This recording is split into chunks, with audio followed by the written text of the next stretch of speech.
because we cannot be allowing people to go into places that we are calling forest reserves, and then go and destroy them when we all know that in terms of our environment, most of our water bodies are also from those places. Some of them are globally significant places that we need to preserve, and not just sacrifice all of them just because a few people want some minerals from this area. And the word you use when it comes to repealing LI, the LI is immediately. Completely. And I think that if you listen to the rhetoric, even around that time, the NBC then in who were minority, there were some of them who even were going to bring private members' bill to try and get that obnoxious law repealed. So now that the NDC has overwhelming majority in power, we believe that they can do that immediately. Thank you. Thank you very much for speaking to us, sir.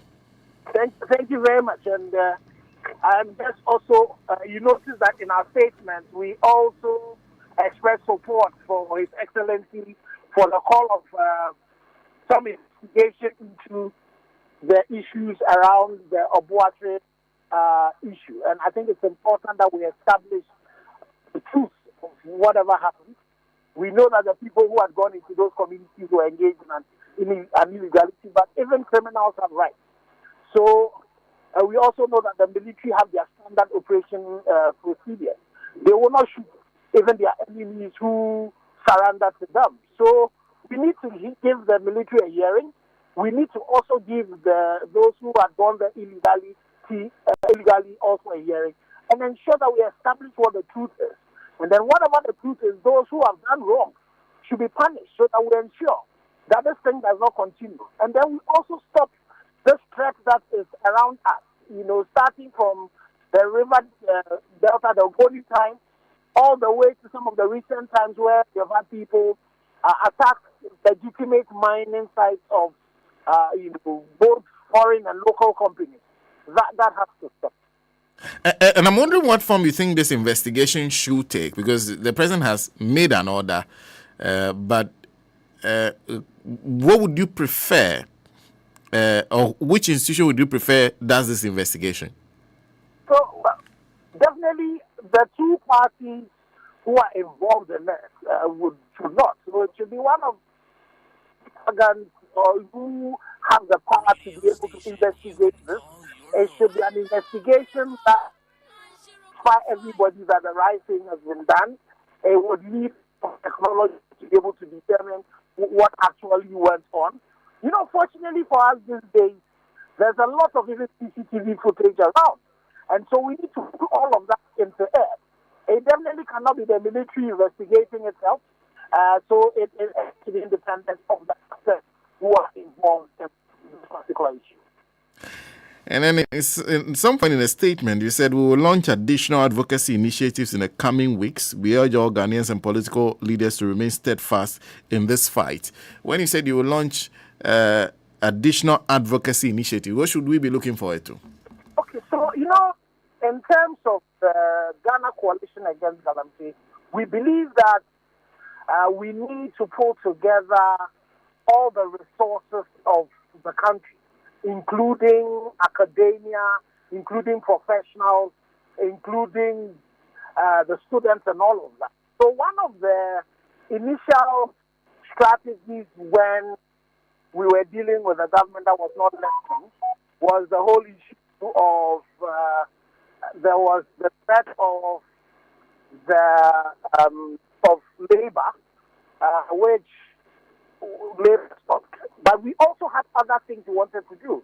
There was this Red Band campaign that we wanted to do, the sticker campaign that we wanted to do. So definitely what we will be looking forward to doing is, because there's a new leader in power that had demonstrated some willingness to resolve this issue, that had also brought about some suggestions, including some manifesto promises, and including what is contained in the social contract. And also, we even believe that if you take the MPP manifesto, there's some interesting ideas in there that we need to consider. The Ghana Association of Engineering also had some suggestions. There are several members of the Ghana Coalition Against Galamsey that have some proposals that we believe that if we sit together with the minister who will be responsible for the sector that this will appoint, the various regulators, and all of us, academia inclusive, we should be able to craft some policies and things that lead to this to happen. But the advocacy has to continue. I mean, a sticker campaign, for example, is something that will be coming to Radio Gold to be able to get all your listeners, viewers to also participate in it. Something that gets all of us to hold leadership to account. You know that the Constitution gives us, the media, the charge to hold leadership to account. So what do we do to ensure that we keep this thing at the front burner and we reverse completely this particular scourge of genocide and ecocide that has been perpetrated against ourselves for a long time? Thank you, Doc. Thank you very much. Thank you very much. Dr. Kenneth Ashigbe is convener Ghana Coalition Against Galamsey. In fact, we've been talking about a lot of things. We're just talking about land banks, and then we are on the matter of Galamsey. Galamsey's impact is on many things, including even our farming, cocoa farming, and even the water we consume. Everywhere you pass, you see an impact of Galamsey water supply. You can just go through the series of things that Galamsey affects to the point that it's even annoying our neighbors